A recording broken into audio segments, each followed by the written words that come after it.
ትግራይ ክልል ሳይገባ አፋር ክልል የገቡትን መሳሪያቸው ላይ ኢሚዲየትሊ ነው አይደል የድሮን እርምጃ የተወሰደው ውልፍታ ያደርጓቸው ማለት ነው። ክልል ውስጥ ያለውን ጉዳይ ግን በራሳቸው መንገድ እንዲፈቱ በቃ ሙሉ ለሙሉ እድል ሰጥቷቸዋል። መጠቀም የነሱ ድርሻ ነው ብዬ ነው ማለት። ሁሉም እየታጠቀ እንግዲህ ያው የመንደር ጎረምሳ እየበዛበት ያለ ሀገር እየሆነ ነው ያለ። የተከዜ ዘብለ የማይሆን አደረጃጀት ከጀመርክ ነገ ከነገ ወዲያ የአዋሽ ዘብ ተከዜ ወዝ ስለሆነ አዋሽ ነው መተራው የአዋሽ ዘብ የአባይ ዘብ እየተባለ ላለመጀመሩ እርግጠኞች አንሆን።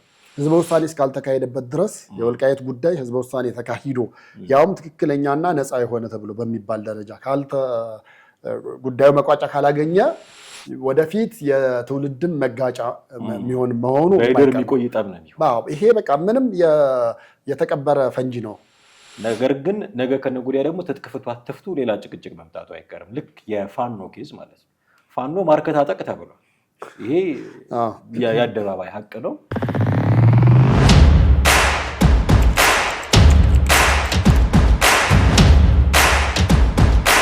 ሰላም እንዴት አላችሁ? ውድ ቤተሰቦቻችን ዘኢትዮጵያን እየተከታተላችሁ ነው። ቴዎድሮስ ካሳና ማደገፋ ከእናንተ ጋር ቆይታን አደርጋለን። በዛሬው ፕሮግራማችን ህወሓት የፌዴራል መንግስቱ ላይ ክስ የመሰረተበትን መግለጫ እናነሳለን።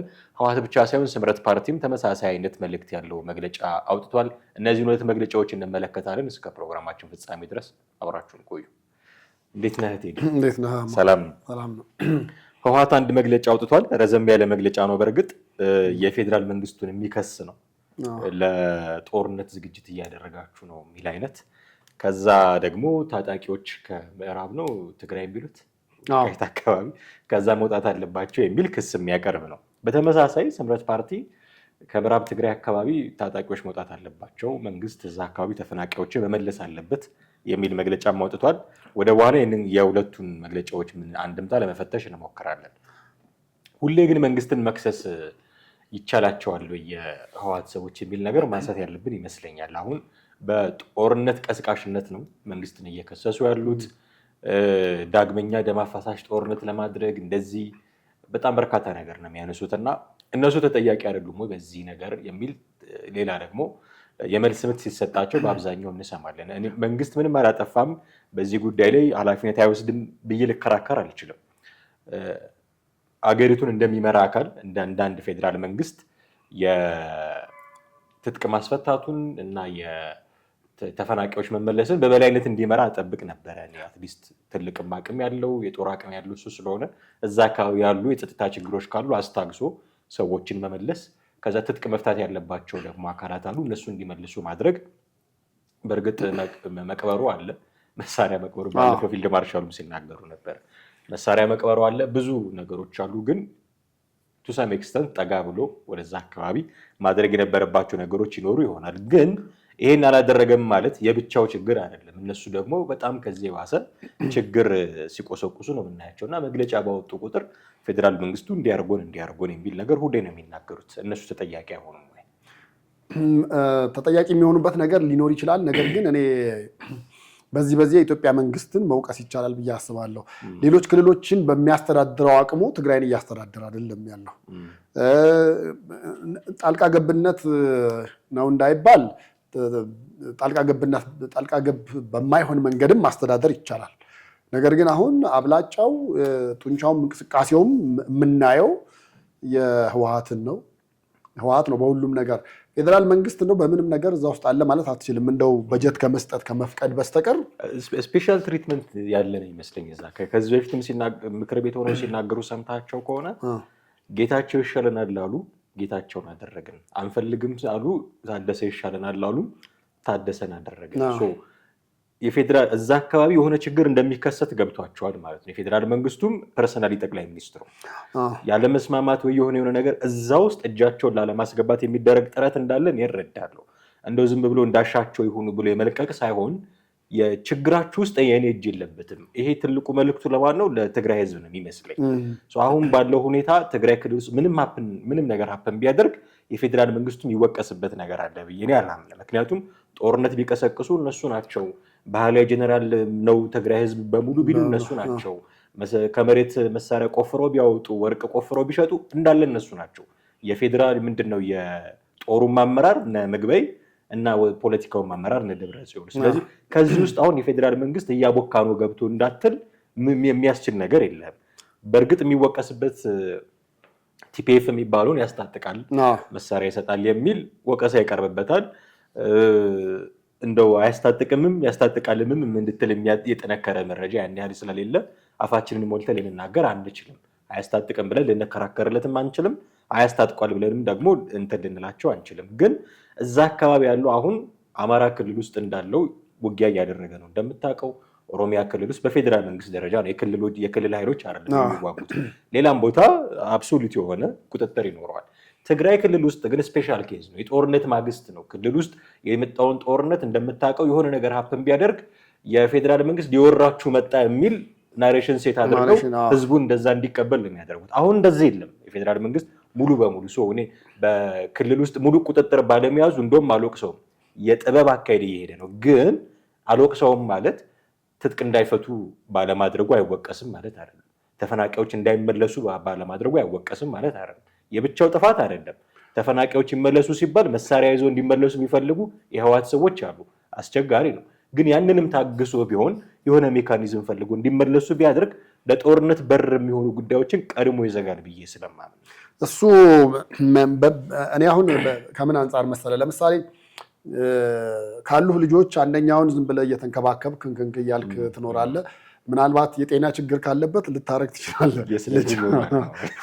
የስለትም የጤናም ችግር ካለበት በሌሎቹ አይነት ሪት አሁን የጤና ችግር ማለት አሁን በጤና ብንወስደው ችግር ያለበት ክልል ይታወቃል። ስለዚህ ጤናውንም እያስታመመ ነው። ታዲያ እንደዛ ከሆነ ወደ ሕክምና ቦታ ነው ልትወስደው የሚገባው እንጂ ወስደህ ማስቀመጥ ነው ብዬ አላምንም። እና ህዝቡ በዛ ልክ ይረዳዋል ወይ ነው አሁን ትልቁ ጥያቄ። ህዝቡ በዛ ልክ ይረዳዋል ወይ ነው። እውነት ፌዴራል መንግስት ይሄን ነገር አስቦ እንደተወውና የራሳችሁን ችግር በራሳችሁ ፍቱ ብሎ ስፔስ እንደተወ የማርያም መንገድ እንደሰጠ አድርገው ህዝቡ ይረዳል ወይ ያስባሉ የሚለውን ማየት አንድ ነገር ነው ብዬ አስባለሁ። እንደዛ እንደሚያስብ አንድ ማሳያችን መሰለ። እስቲ ከክልሉ ፈንገጥ ከትግራይ ክልል ውጭ ፈንገጥ ያለ እንቅስቃሴ ሲያደርጉ ኢሚዲየትሊ ነው እርምጃ የተወሰደው። ታስታውሳለህ? አፋር ክልል ሲገቡ ትግራይ ክልል ሳይገባ አፋር ክልል የገቡትን መሳሪያቸው ላይ ኢሚዲየትሊ ነው አይደል የድሮን እርምጃ የተወሰደው። ውልፍት ያደርጓቸውም ማለት ነው። ክልል ውስጥ ያለውን ጉዳይ ግን በራሳቸው መንገድ እንዲፈቱ በቃ ሙሉ ለሙሉ እድል ሰጥቷቸዋል። መጠቀም የነሱ ድርሻ ነው ብዬ ነው የማስበው። ግን ይሄ ህወሓት ለምሳሌ በህገወጥ ፓርቲነት ተፈርጇል። በህገወጥ ፓርቲነት የተፈረጀ አካል እንደፈለገ ሲንቀሳቀስ፣ እንደፈለገ መግለጫ ሲያወጣ፣ እንደፈለገ ማንኛውም ነገር ሲያደርግ በዛ ልክ ዝም ማለት ይሄ ነገር ነገ ለሚፈራው ጦርነት ምክንያት መሆን አይችልም ወይ ነው አንደኛው ነገር። ሌላው መግለጫው ላይ የተነሱ አንዳንድ ነገሮችም ነበሩ። አሁን እነሱ ህወሓት ላይ የደረሰብንን መፈረካከስም እንደ አዲስ የማደራጀት ሀሳብና ዕቅድ ዓላማ እሱ በቀጣይነት ያው ስለ እርሻ ነገር የሚያነሱት አለ። ከዛም አልፎ ደግሞ ስለ ተፈናቃዮች ያነሱት ነገር አለ። ተፈናቃዮች ጋር የተነሳውን ነገር አሁን 100% ህወሓት በእነሱ እየተጠቀመባቸው ያለ ነገር እንዳለ ከዚህ በፊት ያሉ ነገሮች ማሳያ ናቸው። አንደኛውን እንኳን መጥቀስ ማንሳት ብንችል ምንድነው የተደረገው? ባለፈው ከዛ አንስቶ ቀጥታ ራያና አካባቢ ውስጥ ያሉ ትምህርት ቤት ውስጥ እንዲሰፍሩ ተደረገ። ያ ማለት ምን ማለት ነው? አንደኛ የራያና አካባቢ ያለውን በተወሰነ መንገድ የተረጋጋውን መልሰህ ለረብሽ መቀስቀስ ማነሳሳት ነው ሊሆን የሚችለው። ሁለተኛ እንዲሰፍሩ የተደረገው ደግሞ ትምህርት ቤት ውስጥ ነው። ሶስተኛ እንደተባለውም ትጥቅ ያልፈቱ አካላትም ነበሩበት። ስለዚህ እነዚህ ነገሮች ራሳቸውን የቻሉ ጸባጫሪ ድርጊቶች አሉበት ብዬ አስባለሁ። አሁን እነሱ የበለጠ ውጭ ባለው ማህበረሰብ ዘንድ ተደማጭ መሆን ዓለም እንዲሰማቸው ይፈልጋሉ። እውነት ለመናገር ግን አሁን ባለው ሁኔታ የህወሓት እንቅስቃሴ በምንም ተአምር እንደ በፊቱ እንደ ጦርነቱ ጊዜ እንደነበረው ሊሰማና ሊደመጥ አይችልም። ማንም ጆሮ ሊሰጣቸው አይችልም። በፊት ኢትዮጵያ ላይ እነዛ ሁሉ ማዕቀብ እስከመጣል ደረጃ የተደረሰው በጣም ተሰሚነት ማግኘት በመቻላቸው ነው። አሁን ግን ዓለም ጆሮ እነሱ ላይ አይደለም ያለው። አሜሪካን ብትሆን በፊት ሰምታ የተለያየ እርምጃ እስከ መውሰድ ደረጃ ደርሳለች።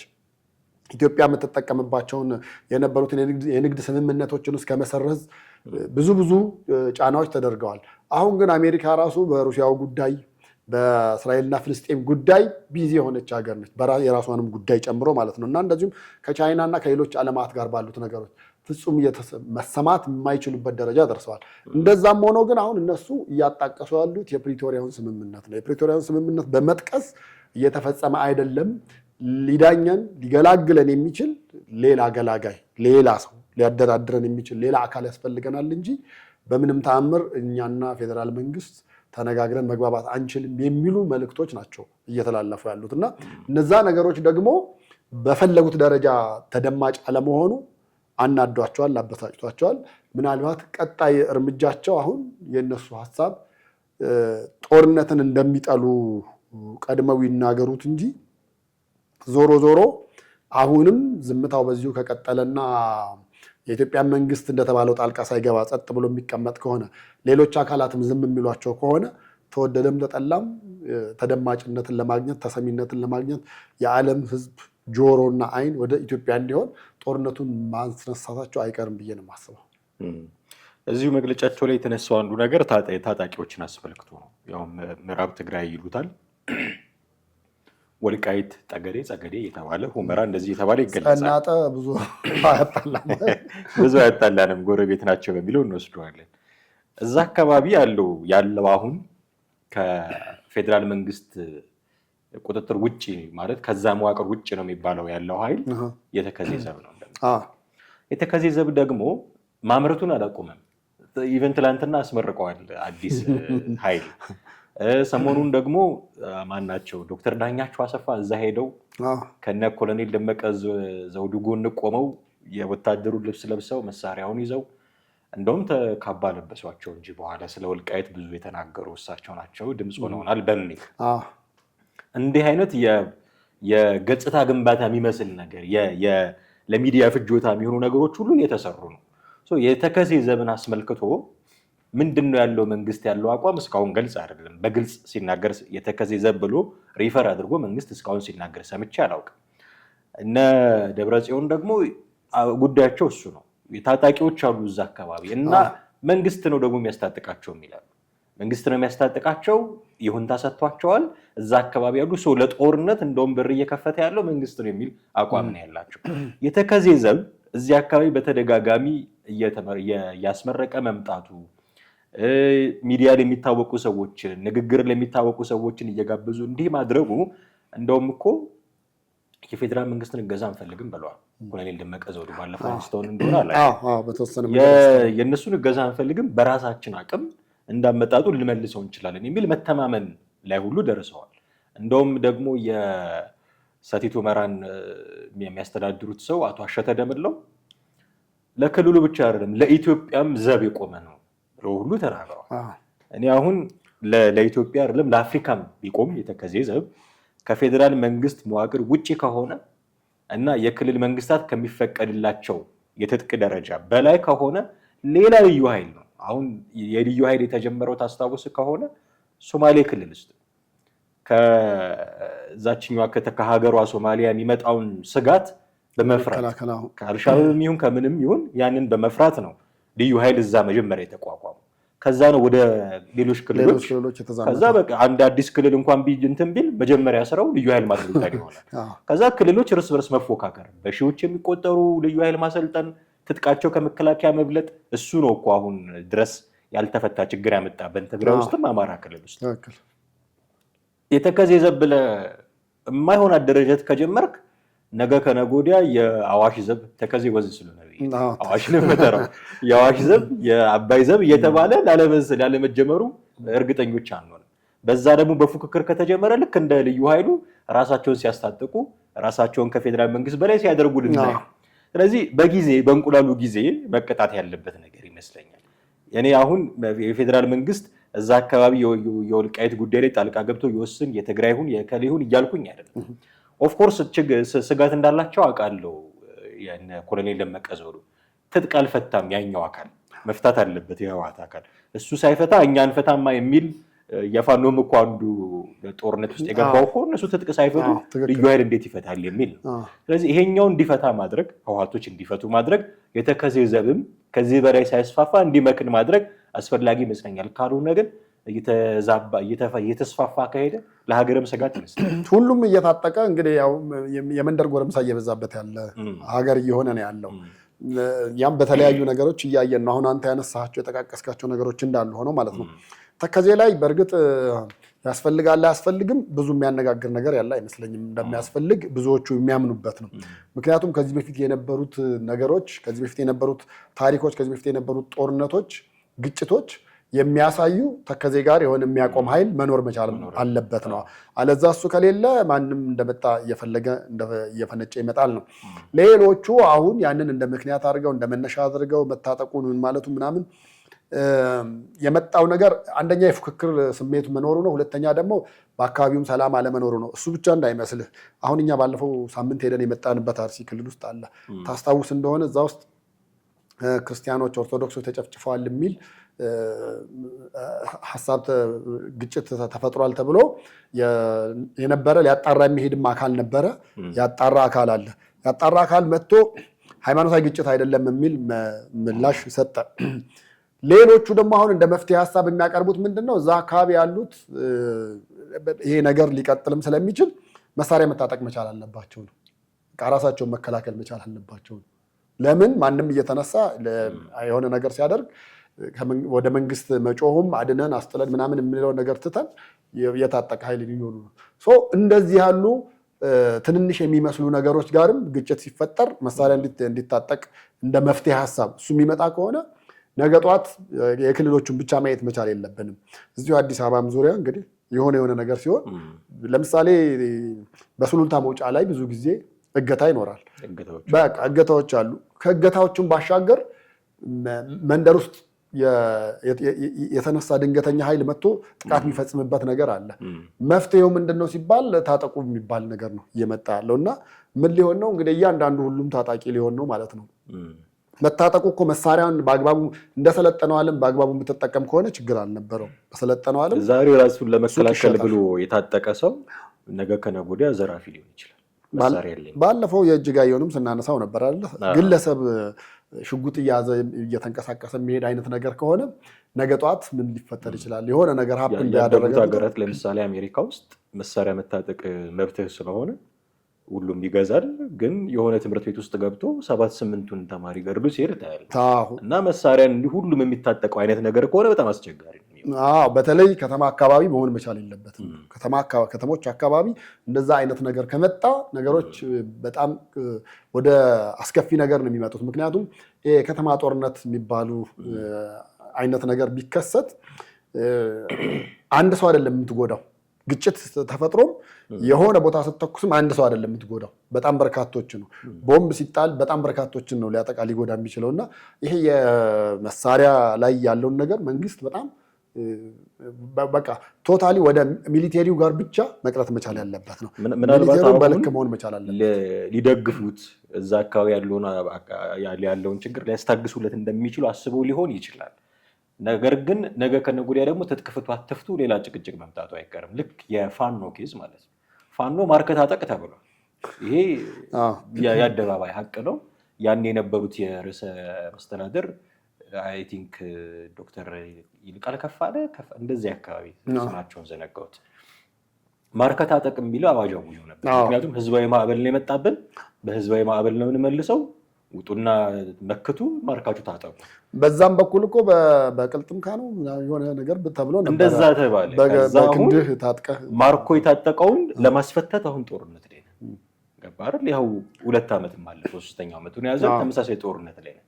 የሆነ ነገርን ያስታግስልኛል ብለህ ለጊዜው የተውከው ጦር ነገ ከነገ ወዲያ ዝም ብሎ ይፈታልኛል ልትል አትችልም።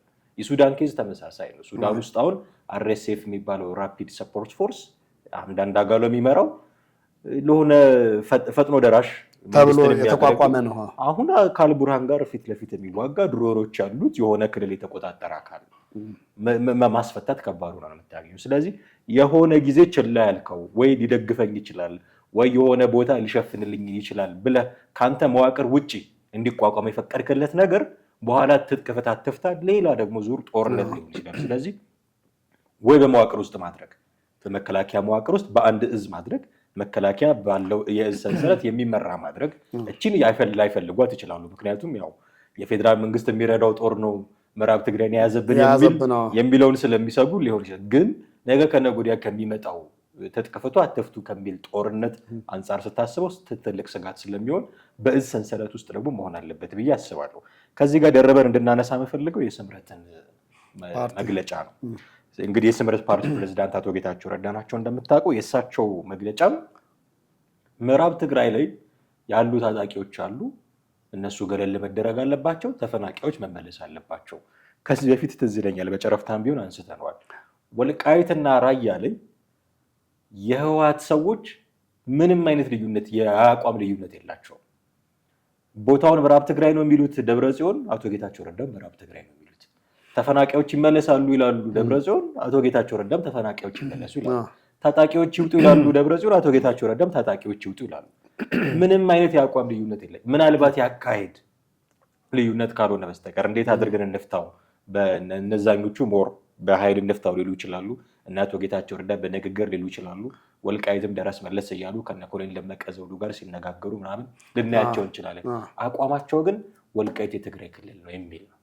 በምንም አይነት መልኩ አሁን ሁለቱም መግለጫ ልታየው ተመሳሳይ ነው። እና አቶ ጌታቸው ረዳ ስለ ወልቃይት ያላቸው ሀሳብ የአማራ እንዲሁን ብለህ እንደው ከደመቀ ዘውዱ ጎን ስለተቀመጡ ሌላ የተሻለ አቋም አላቸው የምትላቸው ሰው አይደለም። የሚገርመኝ ነገር እንኳን ህወሓት ውስጥ የነበሩት አቶ ጌታቸው ረዳ ይቅርና ተቃዋሚ ፓርቲዎቹ ልትጠራቸው ትችላለህ። አረናም ብትለው ተዴፓም ብትለው የፈለግከውን ስም ብትሰጠው ሁሉም በአንድነት የሚስማሙበት ነገር ወልቃይት የትግራይ ነው ምዕራብ ትግራይ ነው ምዕራብ ትግራይ ነው የሚል የጋራ አቋም ነው ያላቸው። እና ምንድን ነው የሚነግረን ይሄ? አሁን ለምሳሌ ሁለቱ መግለጫ ስናነጻጽር አንድ አይነት አውትፑት ነው ያለው። እና ምንድን ነው የሚነግረን ይሄ ነገር? እኔ ልንገርህ፣ እስከ ህዝበ ውሳኔ እስካልተካሄደበት ድረስ የወልቃይት ጉዳይ ህዝበ ውሳኔ ተካሂዶ ያውም ትክክለኛና ነፃ የሆነ ተብሎ በሚባል ደረጃ ጉዳዩ መቋጫ ካላገኘ ወደፊት የትውልድም መጋጫ የሚሆን መሆኑ የሚቆይ ጠብ ነው። ይሄ በቃ ምንም የተቀበረ ፈንጂ ነው። እንደዛ አድርገህ ነው ማሰብ መቻል ያለብህ። ቀን ጠብቆ ወቅት ጠብቆ የሚፈነዳ መሆን መቻል አለበት። ምክንያቱም አስበው እንግዲህ አሁን ጌታቸውና ደብረጽዮን በሀሳብ ብዙ የሚጋጩባቸው ነገሮች ሊኖሩ ይችላሉ። አንድ የሚስማሙባቸው ነገር ግን በምዕራብ ትግራይ ጉዳይ ነው፣ ይቺው ነች። ስለዚህ ይህን ነገር ህዝበ ውሳኔ ያስፈልገዋል። ህዝበ ውሳኔም ሲያስፈልገው ተፈናቃዮቹ ተመለሱ ተብሎ ቢመለሱ ጎጂ ጎን ይኖረዋል፣ ባይመለሱ ጎጂ ጎን ይኖረዋል፣ ከህዝበ ውሳኔው በፊት ማለት ነው። ምክንያቱም ምን አለ መሰለህ፣ ብዙ ጊዜ እንደዚህ ህዝበ ውሳኔ በሚካሄድበት ጊዜ ተፈናቃዮች ይመለሱ ተብሎ ቢመጡ እነዛ ተፈናቃዮች ምናልባት ከትግራይ ክልል መጥተው እዛ ለረጅም ጊዜ ሰፈሩ ሊሆኑ ይችላሉ። ለረጅም ጊዜ እዛ ሰፍረው መፈናቀል ገጥሟቸው ከሆነ ያ ቦታ የትግራይ ነው ወደሚለው ድምዳሜ እንዲያመራ ምክንያት ይሆናል። ሁለተኛ ደግሞ ተፈናቃዮቹ እዛው ባሉበት አሁን ያለው ነባሩ ሁኔታ ታይቶ ይወሰን ደግሞ ከተባለ ወልቃይት በምንም ተአምር ምዕራብ ትግራይ አይደለም ተብሎ ደግሞ ውሳኔው ወደ አንድ ሳይድ እንዲያመዝን ምክንያት ሊሆን ይችላል። እና እዚህ ላይ የመንግስት ብቻም አይመስለኝም፣ እንደው የውጭ ኃይልም በዚህ ጉዳይ ሊያግዝ ይገባል ብዬ አስባለሁ። በእገዛ መልክ ካልተገባ በስተቀር የእነሱ ነገር መቋጫ ካላገኘ በምንም ተአምር ሌላው ጦርነት፣ ሌላው አካባቢ ያለው ግጭት ሁሉ ቢቆም እንኳን የወልቃይት ጉዳይ እንዲህ በቀላሉ ሊያበቃ የሚችል ነገር አይደለም ብዬ አስባለሁ። የበፊት ታሪኩን ስታይ ምንም የሚያጠያይቅ ነገር የለውም። ከትግራይ ጋር የሚያገናኘው ከድንበር መዋሰን በስተቀር ምንም ሌላ ነገር ላታይበት ትችላለህ። አሁን ግን እንግዲህ ምዕራብ ትግራይ ነው ተብሎ ወደ ምዕራብ ትግራይ ተጠቃሎ ሌላ የግጭት መንስኤ ሊሆን ስለሚችል በዚህ ጉዳይ ላይ የማያዳግም ውሳኔ፣ ህዝበ ውሳኔ መካሄድ መቻል አለበት የሚል እምነት ነው ያለኝ። ከዛ ውጭ ሁሌ የግጭት መነሻ እየሆነ መቀጠሉ አይቀርም። ህዝበ ውሳኔ የሚለው ነገር ራሱ አሁን ያስኬዳሉ። ትክክለኛው መፍትሄ ህዝበ ውሳኔ ነው። ምክንያቱም እዛ አካባቢ ያለው ሰው ነው በራሱ ጉዳይ ላይ መወሰን ያለበት ራሱ ስለሆነ፣ ስለዚህ ትክክለኛው አማራጭ ቢሆነው ህዝበ ውሳኔ ነው። ግን ህዝበ ውሳኔ ይደረግ ሲባል ራሱ ያሉት ሁኔታዎች አስቻይ ናቸው ወይ ብሎ ደግሞ መጠየቅ ያስፈልጋል። አሁን ባለው ሁኔታ ህዝበ ውሳኔ ይደረግ ቢባል ህወሓቶች ያኮርፋሉ። ምክንያቱም የቁጥር መዛባት አለ። የኛ ተፈናቃዮች ተመልሰዋል ወደዚህ፣ እዛ ደግሞ ሆን ተብሎ የዲሞግራፊ ለውጥ ለማምጣት ይሰራል ብለው ያምናሉ። አንደኛ ይሄ ነው። ተፈናቃዮቹ ከተመለሱ በኋላ ደግሞ ህዝበ ውሳኔ ይደረግ ቢባል እነ ኮሎኔል ደመቀ ዘውዱ ያኮርፋሉ። ለምን ከዚህ በፊት ያልነበሩ ለህዝበ ውሳኔ በሚል በቁጥር ደግሞ ጨምሮ መጥተዋል የሚል ጥያቄ ያቀርባሉ። ሆን ተብሎ ህዋቶች እዛ ጋር አስፈራውበታል እንደውም ብለው የሚያቀርቡት ጥያቄ ሁሉ አለ። ስለዚህ አሁን ህዝበ ውሳኔ ብታደርግ ሁለቱንም ወገን ማስደሰት አትችልም። አንደኛው እንደዚህ ስለሆንኩኝ ነው ይላል፣ ሌላኛው እንደዚህ ስለሆንኩኝ ነው ይላል።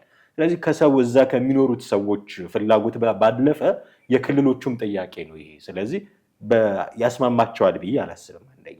ሁለተኛ የፌዴራል መንግስት መወሰን ደግሞ አይችልም። ከዚህ በኋላ በቃ የወልቃይት ትግራይ ነው ሊል አይችልም። ከዚህ በኋላ የአማራ ነው ሊል አይችልም። ማንዴቱም አይደለም። ስለዚህ የፌዴራል መንግስቱም ደግሞ የራሱ የሆነ ሀሳብ ሲያቀርብ እንሰማለን በተደጋጋሚ።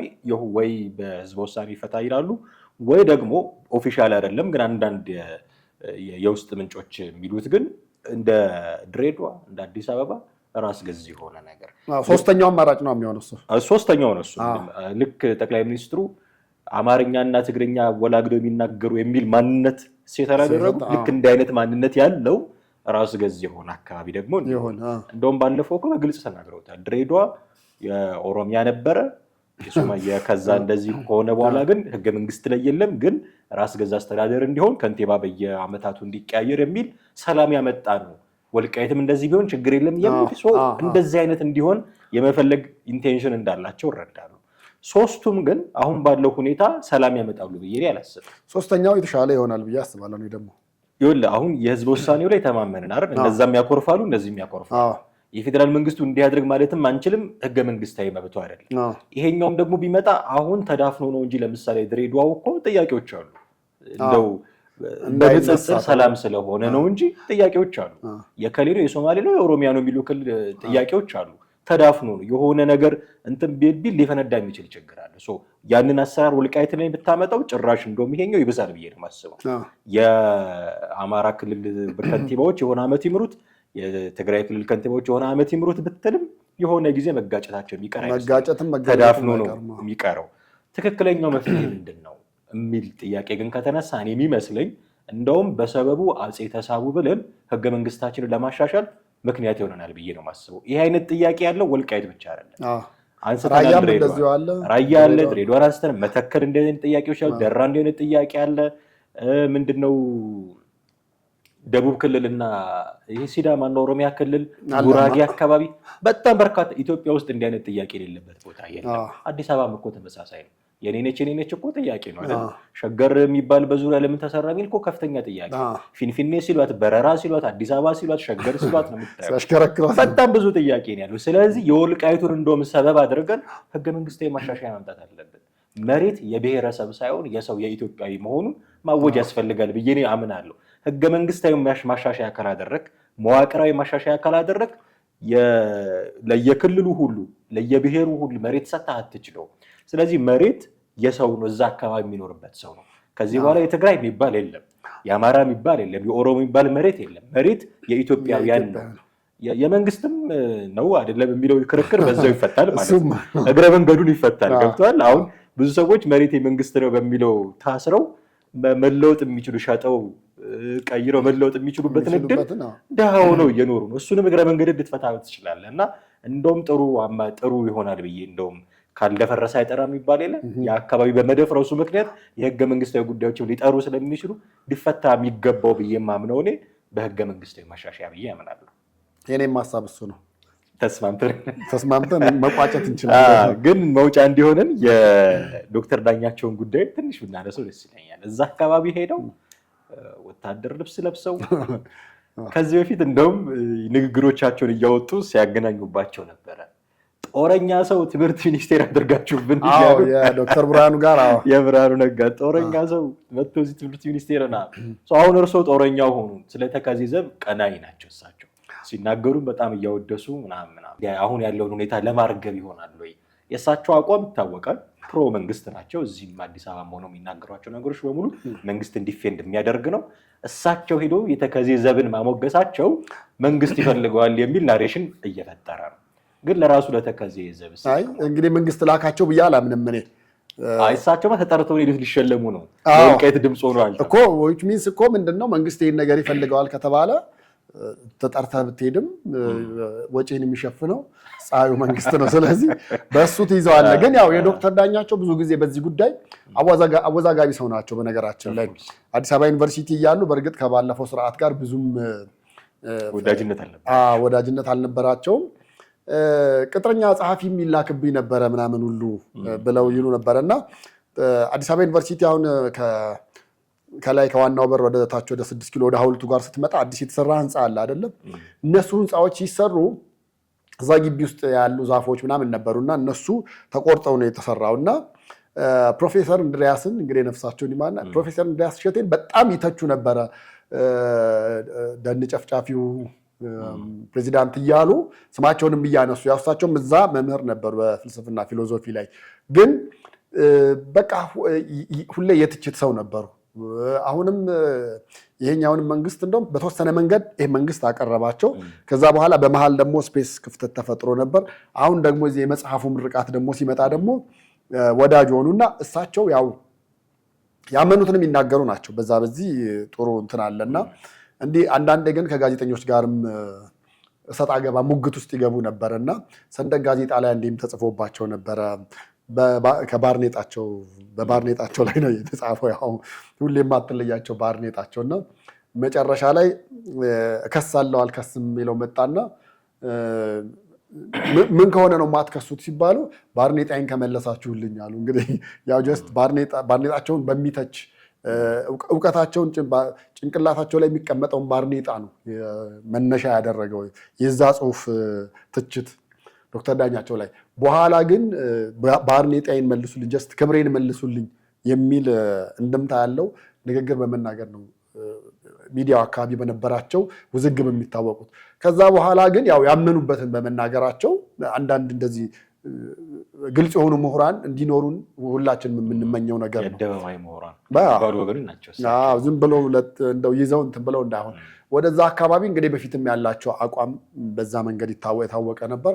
አሁን ደግሞ ያለውን ነገር የበለጠ እዛ አካባቢ ላሉት ለሚንቀሳቀሱት ለእነ ኮሎኔል ደመቀ ጥሩ ብርታት ይሆናቸዋል ብዬ አስባለሁ። ከዛ የተለየ ነገር የለውም። ግን ያው ንግግራ ይሄ አሁን ከዶክተር ብርሃኑ ነጋ ጋር ራሱ ተይዞ የተነሳውን የተናገሩት ነገር በእርግጥ አንድ ወቅት ወዳጅ ነበሩ። በኋላ ነው ያቺ እንትኗ ስትመጣ ወደ እርስ በርስ ወደ ግጭት ወይ ደግሞ ወደ መዘላለፍ የገቡት እንጂ ያን ያህል እንትን ያለ አልነበረም። እና ያው ዶክተር ብርሃኑንም እንግዲህ ድሮም ለጦረኛ ወረፍ አድርገው እሳቸውን ጦረኛ ብለው እንዴት እሳቸው ደግሞ እንደገና መሳሪያ እንዴት ይታጠቃሉ? ጦረኛ እንዴት ያበረታታሉ ነው። እኔ ለተከዜ ዘብ ወይ ደግሞ ለነ ኮሎኔል ደመቀ ዘውዱ ካላቸው ፍቅር ይልቅ ለህዋት ያላቸው ጥላቻ ይበልጥብኛል። ያንን ለማካካስ ይመስላል እዚህ መጥተው እንዲህ አይነት ነገሮች የሚያደርጉት ብዬ ነው ማስበው። ልዩነት የእነሱ ቤተሰብ በነገራችን ላይ በሁለትም የተከፈለ ነው። አሁን ወይዘሮ ገነት ዘውዴን ምናምን ስታይ የኢህአዲግ ሚኒስቴር እና በቃ እንደው ትምህርት ሚኒስቴርን ገደሉ እየተባለ ብዙ ጊዜ ይወቀሳሉ። ምን ይላሉ? እንደገና አቶ መለስን በሳቸው ጉዳይ ሲጠየቁ ያልተማረ ሰው ትምህርት ሚኒስቴር እንዴት ታደርጋለች ሲባል የ4ኛ ክፍል ተማሪም ይሁን የኛን የኢህአዲግን ፖሊሲ ማስፈጸም ከቻለ ይሾማለን የሚል ንግግር የተናገሩት ነበረ እና መነጋገሪያም ሆኖ የነበረ ነው። እና ቤተሰቡ ራሱ በሁለት የተከፈለ ነው። የኢህአዲግ ደጋፊና ከኢህአዲግ ውጭ የሆነ ተቃዋሚ የሆነ ማለት ነው። ሌላም ሶስተኛም ደግሞ የእነሱ ወንድም አለ እንደዚሁ ፍልስፍና ላይ በጣም አንቱታን የተቸረ ነው እና በጣም ብዙ የሚናገር ነው። በጣም ግልጽ የሆነ ሰው ነው እና ሰው ያስተዋወቀው እንደውም የገነት ዘውዴ ወንድም ነው ምናምን ተብሎ አይ የራሴ ማንነት አለኝ የእሷን ስም ሳጠሩ አስተዋውቁኝ ብሎ የሚል አለ እና ቤተሰቡም እንደዛ ነው ልልህ ነው። ያው በአንድ በኩል በግልጽነት የሚታወቅ አለ፣ በሌላ በኩል ደግሞ የኢህአዲግን ፖሊሲ ሲያስፈጽም የኖረና ይህን ይመስላል። እንደው ስታነሳ ትውስ ያለ የትምህርት ስርዓታችን የሆነ ቀን በደንብ ካወራንበት ነው እንጂ በመጣ በሄደው ሰው ስም የሚጠራ የገነት ዘውዴ የብርሃኑ ነጋ ትውልድ እየተባለ በመጣ በሄደው ሰው የሚጠራ ወጥ የሆነ ዓላማ ያለው የሆነ ግብ ያለው ተማሪውን እዛ ማድረስ የሚችል ስርዓተ ትምህርት እስካሁን ኖሩን የሚያውቅ አልመሰለኝም። ሌላ ጊዜ እንነጋገርበታለን። ለአሁኑ ግን እጅግ አድርጌ አመሰግናለሁ። ውድ ቤተሰቦቻችን እናንተም ከኛ ጋር ነበራችሁ ቆይታ እጅግ አድርገን እናመሰግናችኋለን። ቴዎድሮስ ካሳና ማደገፋ ነበርን። የእኛን አስተያየት እንዲህ ያቀረብን፣ የእናንተ አስተያየት ምንድነው የሚለውን ከታች ባለው የሀሳብ መስጫ በኩል አሊያም በስልክ መስመራችን በመደወል ልታደርሱን ትችላላችሁ። እጅግ አድርገን እናመሰግናችኋለን። ጤና ይስጥልን።